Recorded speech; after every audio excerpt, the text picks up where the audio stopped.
ತುಂಬಾ ರುಚಿಯಾಗಿ ಹಾಗೆ ತುಂಬಾ ಸಿಂಪಲ್ಲಾಗಿ ಮಾಡ್ಕೊಳ್ಳುವಂಥ ಮಾವಿನ ಹಣ್ಣಿನ ಜ್ಯೂಸಿನ ರೆಸಿಪಿಯನ್ನು ನಿಮ್ಮ ಜೊತೆ ನಾನಿವತ್ತು ಶೇರ್ ಮಾಡ್ತಾಯಿದ್ದೀನಿ. ತುಂಬಾ ಚೆನ್ನಾಗಿರುತ್ತೆ, ಹೆಲ್ದಿಯಾಗಿರುತ್ತೆ.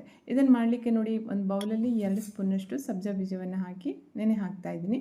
ಒಂದು 10 ನಿಮಿಷ ಮೊದಲು ಇದನ್ನು ನೆನೆ ಹಾಕ್ಕೊಂಡ್ರೆ ಸಾಕು, ಅದು ಚೆನ್ನಾಗಿ ನೆನೆಯುತ್ತೆ, ಸ್ವಲ್ಪ ಅರಳುತ್ತೆ. ಆನಂತರ ನೋಡಿ, ನಾನಿಲ್ಲಿ 4 ಮಾವಿನ ಹಣ್ಣನ್ನು ತೆಗೆದುಕೊಂಡಿದ್ದೇನೆ. ಇದು ಕರಿ ಸಾಡು ಅಂತಾರೆ. ನಾವು ಈ ಕರಾವಳಿ ಕಡೆ ಇರೋದ್ರಿಂದ ನಮಗೆ ಹತ್ತಿರವಾಗಿ ಇಲ್ಲಿ ಇರುವಂಥ ಅಂಕೋಲದಲ್ಲಿ ಜಾಸ್ತಿಯಾಗಿ ಇದನ್ನು ಬೆಳೀತಾರೆ. ಇದನ್ನು ಕರಿ ಸಾಡು ಅಂತಾರೆ. ಇದಕ್ಕೆ GI ಟ್ಯಾಗ್ ಕೂಡ ಸಿಕ್ಕಿದೆ. ತುಂಬಾ ರುಚಿಯಾಗಿರುತ್ತೆ ಈ ಹಣ್ಣು. ಇದನ್ನು ಹಾಗೇನೂ ತಿನ್ಬೋದು, ಅಥವಾ ಇದನ್ನು ಜ್ಯೂಸ್ ಮಾಡ್ಕೋಬೋದು, ಅಥವಾ ಬೇರೆ ಏನು ಬೇಕಾದರೂ ಮಾಡ್ಬೋದು. ಅಷ್ಟು ಚೆನ್ನಾಗಿರುವಂಥ ಹಣ್ಣು ಇದು. ಮೊದಲಿಗೆ ಇದರ ಸಿಪ್ಪೆಯನ್ನೆಲ್ಲ ತೆಗೆದುಕೊಳ್ಬೇಕು. ಆನಂತರ ಇದನ್ನು ಪಲ್ಪನ್ನೆಲ್ಲ ಪೂರ್ತಿಯಾಗಿ ತೆಗೆದುಬಿಡಬೇಕು. ಹಣ್ಣನ್ನೆಲ್ಲ ಪೂರ್ತಿಯಾಗಿ ತೆಗೆದಾದ ನಂತರ ಇದನ್ನೀಗ ಒಂದು ಮಿಕ್ಸರ್ ಜಾರಲ್ಲಿ ಹಾಕ್ಕೋಬೇಕು. ಹಾಗೆಯೇ ಅದಕ್ಕೆ ಸ್ವಲ್ಪ ಸಕ್ಕರೆಯನ್ನು ಹಾಕೋತಾ ಇದ್ದೀನಿ. ನಿಮ್ಗೆ ಎಷ್ಟು ಬೇಕಾಗುತ್ತೆ ಅಷ್ಟು ಸಕ್ಕರೆಯನ್ನು ಹಾಕ್ಕೋಬೋದು. ನಾನಿಲ್ಲಿ 3 ಟೇಬಲ್ ಸ್ಪೂನಷ್ಟು ಸಕ್ಕರೆಯನ್ನು ಹಾಕ್ಕೊಂಡಿದ್ದೇನೆ. ಈಗ ಇದಕ್ಕೆ ನಾನಿಲ್ಲಿ ಗೂಂದು ಕಟ್ಟಿರೋವನ್ನು ಹಾಕ್ತಾಯಿದ್ದೀನಿ. ಇದು ನೋಡಿ, ರಾತ್ರಿ ನೆನೆ ಹಾಕಿಟ್ಟಿರಬೇಕು. ರಾತ್ರಿ ನೆನೆ ಹಾಕಿಟ್ರೆ ಬೆಳಗ್ಗೆ ಜ್ಯೂಸ್ ಮಾಡುವಾಗ ಈ ರೀತಿ ತುಂಬ ಚೆನ್ನಾಗಿ ಅರಳಿರುತ್ತೆ. ನೋಡಿ, ಈ ರೀತಿ ಐಸ್ ಟೈಪ್ ಆಗಿರುತ್ತೆ. ಇದಕ್ಕೆ ಯಾವುದೇ ಟೇಸ್ಟ್ ಇಲ್ಲ, ಬಟ್ ಇದು ಶರೀರಕ್ಕೆ ತುಂಬಾ ತಂಪನ್ನು ನೀಡುತ್ತೆ. ತುಂಬಾ ಹೆಲ್ದಿಯಾಗಿರುವಂಥದ್ದು ಗೂಂದು ಕಟ್ಟಿರ ಅಂತಾರೆ. ನೋಡಿ, ಈ ರೀತಿ ಹರಳು ಥರ ಇರುತ್ತೆ.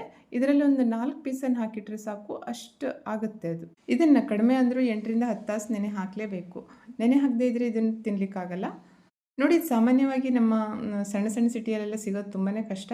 ಇದನ್ನು ನಾನು ಆನ್ಲೈನಲ್ಲಿ ತರಿಸ್ಕೊಂಡಿದ್ದೀನಿ. ಬೇಕು ಅಂತಂದರೆ ಕಮೆಂಟ್ ಮಾಡಿ, ನಾನು ಲಿಂಕನ್ನು ನಿಮಗೆ ಹಾಕಿಡ್ತೇನೆ. ನೋಡಿ, ಇದರಲ್ಲಿ 2 ಸ್ಪೂನನ್ನು ನಾನು ಹಾಕ್ಕೊಂಡಿದ್ದೇನೆ. ಹಾಗೆಯೇ ಅದಕ್ಕೆ ಈಗ ಹಾಲನ್ನು ಹಾಕ್ತಾಯಿದ್ದೀನಿ. ಆನಂತರ ಮತ್ತೆ ಸ್ವಲ್ಪ ನೀರನ್ನು ಹಾಕ್ತಾಯಿದ್ದೀನಿ. ಈಗ ಇದನ್ನು ಸ್ಮೂತಾಗಿ ಗ್ರೈಂಡ್ ಮಾಡ್ಕೋಬೇಕು. ನೋಡಿ, ತುಂಬಾ ರುಚಿಯಾಗಿರುವಂಥ ಮ್ಯಾಂಗೋ ಜ್ಯೂಸ್ ರೆಡಿ ಆಯಿತು. ಎಷ್ಟು ತಿಕ್ಕಾಗಿ ಬಂದಿದೆ ಅಲ್ಲ, ಅದು ಗೋಂದು ಕಟ್ಟಿರ ಹಾಕಿರೋದ್ರಿಂದ ಸ್ವಲ್ಪ ತಿಕ್ಕಾಗಿ ಬರುತ್ತೆ. ಈಗ ಇದನ್ನು ಗ್ಲಾಸಲ್ಲಿ ಸರ್ವ್ ಮಾಡ್ಕೊಳ್ಳೋಣ. ನೋಡಿ, ಮೊದಲಿಗೆ ನೆನೆಸಿಟ್ಟಿರುವಂಥ ಸಬ್ಜಾ ಬೀಜ ಉಂಟಲ್ಲ, ಅದನ್ನು ಸಹ 1 ಸ್ಪೂನಷ್ಟು ಇದಕ್ಕೆ ನಾನಿಲ್ಲಿ ಹಾಕಿ ಸ್ಪೂನ್ನಿಂದ ಸ್ಟರ್ ಮಾಡ್ಕೋಬೇಕು. ತುಂಬಾ ರುಚಿಯಾಗಿರುವಂಥ ಹೆಲ್ದಿಯಾಗಿರುವಂಥ ಮಾವಿನ ಹಣ್ಣಿನ ಮಿಲ್ಕ್ ಶೇಕ್ ತುಂಬಾ ಚೆನ್ನಾಗಿರುತ್ತೆ. ನೀವು ಸಹ ಟ್ರೈ ಮಾಡಿ ನೋಡಿ.